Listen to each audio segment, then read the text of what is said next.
All right, let's jump right into today's explainer, because we are unraveling a story that honestly completely redefines the whole ghost story genre. It takes your standard tale of terror and turns it into this deeply chilling, tragic mystery spanning nearly a century. We're looking at the legend of the Shadow Bride. So I want you to imagine this deeply isolated place in India called Chandipur Village. It's a place basically defined by pouring rain, dark forests, broken temple ruins, and just this heavy, suffocating silence. You know, no kids playing, no laughter, no lights outside the homes. It's a village living under a very specific, very dark shadow. And the craziest part, this entire curse is defined by just one number. 70. That is exactly how many years have passed since a wedding was allowed to take place in this village after sunset. Think about that for a second. This isn't just some quirky local tradition or a silly superstition about bad luck. No, this is a strict rule born out of pure historical terror. Because exactly 70 years ago, a bride completely vanished on her wedding night, and the village has literally been locked in a state of suspended dread ever since. But the danger isn't really about the weddings themselves. It's about who or what is still wandering that forest in a red bridal dress. And that brings us right to this deeply chilling warning. Do not look behind you. Imagine an old village elder sitting near a quiet, foggy tea stall looking you dead in the eye and saying that. It's the ultimate warning given to anyone who happens to hear the soft, rhythmic sound of silver anklets after midnight, because the local legend states that every single man who hears those anklets and actually turns around disappears forever. So naturally, you have to ask, who would be brave or maybe foolish enough to walk right into a setup like that? Well, that brings us to Section 1, The Village After Sunset, a filmmaker's fatal curiosity. Enter our protagonist, Arjun. Now, Arjun is a skeptical documentary filmmaker from Kolkata who runs a channel totally dedicated to horror and mystery. He's exactly the kind of guy who travels to forgotten places to investigate online rumors, mostly because, well, he doesn't actually believe in ghosts. He arrives in this dead, silent village of Chandipur to find out the real truth behind all this terrifying internet lore. Okay, let's dive into this and break down the specific myths that drew him to this foggy, desolate place to begin with. We've got the strict ban on post-sunset weddings, rumors that locals literally worship a village ghost, stories of a decaying, cursed mansion out in the woods, and of course, those terrifying disappearances of men after midnight. I mean, for a content creator like Arjun, this list is an absolute goldmine. It is the perfect recipe for a viral hit. So he rents a tiny room from this incredibly nervous landlady named Kamla, who basically begs him to leave immediately. But driven by that fatal curiosity, he does the exact opposite. Moving into Section 2, The Haunted Mansion, The Woman in Red. Completely ignoring Kamla's desperate warnings, Arjun grabs his camera and a flashlight and he heads straight into this crumbling, storm-battered mansion in the dead of night. Thunder is echoing, lightning is flashing, and the villagers are just watching him silently from their windows, entirely convinced he is just walking right to his death. But before we follow him inside, we really need to understand who the entity haunting this mansion is supposed to be. And that brings us to the core legend of Mira, the Shadow Bride. According to the locals, Mira was beautiful, kind, and she happened to be the daughter of the richest family in Chandipur. She was supposed to marry a man named Dev, but on their actual wedding night, Dev just inexplicably disappeared. Mira went searching for him out in the dark forest, and she never returned. And the truly gruesome detail here, 3 days later, the villagers found her wedding jewelry just covered in blood, right near this very abandoned mansion. Which really brings up the central question of this whole explainer. What is she actually searching for? So picture Arjun exploring this dusty, candlelit, abandoned mansion. It feels strangely untouched by time. And then suddenly, the dead silence is broken. Ting, ting, ting. It's the slow, unmistakable sound of silver anklets coming from upstairs. Arjun completely freezes. His flashlight starts flickering. He feels a freezing cold hand touch his shoulder. He turns, and for one terrifying second, he sees her standing at the end of the hallway.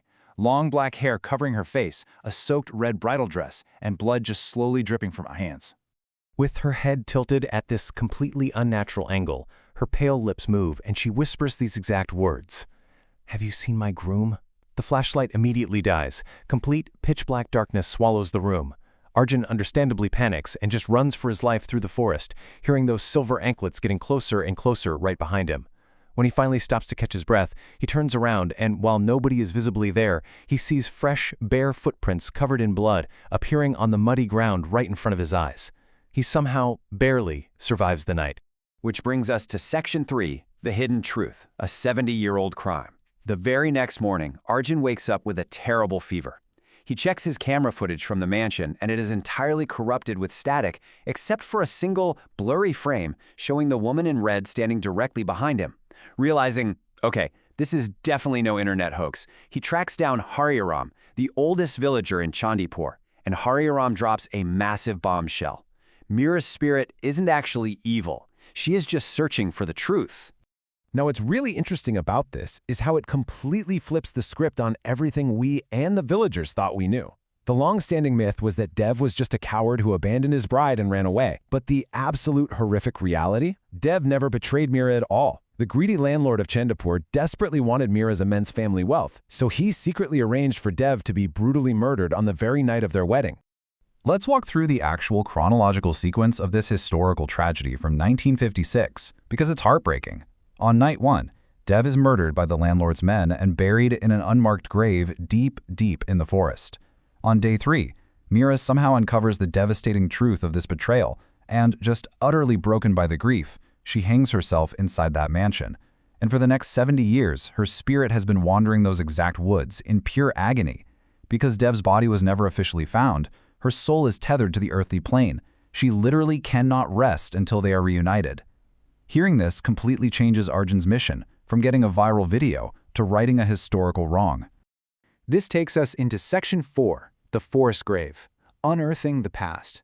Armed with this heartbreaking knowledge, a crude old map from Hariram, a shovel, and his camera, Arjun heads right back into that freezing, misty forest. He's no longer a skeptic chasing clicks. He is trying to put a tortured soul to rest. He hikes for an hour into a dead, silent part of the woods where even the insects don't make a sound, searching for a giant dead tree that was marked on Hariram's map. So the crucial point here is how Arjun actively steps up to break this decades-old curse. As he finally reaches the dead tree, that sound returns. Ting, ting, ting. He slowly turns, and Mira is standing right there. But she isn't trying to terrify him this time. She's actually weeping tears of blood and pointing down at the soft ground. Overcoming what had to be paralyzing fear, Arjun relies on profound empathy. He digs exactly where the spirit is pointing, plunging the shovel into the dirt until, finally, he hits wood. He has actually uncovered Dev's hidden coffin. He pries open the rotting wood to find a skeleton still dressed in 1950s wedding clothes, and resting right there around the skeleton's neck is the ultimate, heartbreaking proof, a tarnished silver pendant reading, Mira. Seeing this, the ghost of Mira lets out a scream, but not in anger. It's decades of released pain. She kneels beside the coffin, gently touches the skeleton, and for the very first time, she smiles. And right then, a shadowy figure begins to materialize between the trees. Dev's spirit has finally been summoned from the dark. And that leads us to Section 5, an eternal promise, beyond the grave. We get to witness this beautifully profound, yet tragic reunion. Dev's spirit walks toward her. After 70 long years of waiting, 70 years of endless pain, it is finally ending. Mira reaches out for his hand. The absolute second their spiritual hands touch, a blinding white light just engulfs the entire forest. The freezing cold air instantly vanishes. The haunting sound of those silver anklets stops forever. And together, side by side, the two spirits finally fade away into peace. So let's look at the immediate aftermath. The next morning, the villagers actually find Arjun unconscious near the open grave. Final, proper rituals are finally performed for Dev and Mira. The decades-long shadow totally lifts, and peace genuinely returns to Chandipur. Arjun goes back home to Kolkata, edits his documentary, and uploads it. And of course, it goes massively viral. Most people just call it a fake internet scary story, but there is one final clip that terrifies absolutely everyone. For just a split second at the end of the video, his camera actually captured a bride in red and a man beside her, smiling and watching Arjun, thanking him. So it seems like a perfect, neatly tied up ending, right? The curse is broken, the ghosts are at peace, the filmmaker gets his viral hit, and everyone goes home happy. But is the story really over? Well, exactly 3 months later, a mysterious package arrives at Arjun's apartment. No return address, nothing. Inside is a pristine black and white wedding photograph from 70 years ago. In the foreground are Mira and Dev, perfectly happy on their wedding day. But here is the absolute mind-bending twist. Standing very clearly in the background of this 1956 photograph, wearing clothes from that exact era, is Arjun. At the bottom of the photo, someone has handwritten, "Some promises continue across lifetimes." It completely implies that Arjun wasn't just some random filmmaker who stumbled into town. He was actually part of their past life. And that very night, hundreds of miles away from Chandipur, sitting alone in his modern Kolkata apartment, the silence is broken. Ting, ting, ting. Arjun clearly hears the silver anklets right outside his own front door. And from the dark, a soft voice whispers this incredibly chilling quote, "We found each other again." The horrifying realization just sets in that, by going there and reuniting them, Arjun has somehow pulled his own soul right back into their eternal, supernatural cycle. Which brings us to the core takeaway of this incredible story. You know, some spirits haunt the world because of anger. Some stick around purely for revenge. But perhaps the most dangerous spirits of all are simply the ones who refuse to let go of love. I think this explainer brilliantly illustrates how a story of absolute devotion can honestly be just as terrifying as a story of malice. So I want to leave you with this final thought. If you are ever walking alone through a lonely, quiet place at night and you hear the soft, rhythmic sound of silver anklets right behind you, will you turn around? Because someone, somewhere, may still be searching.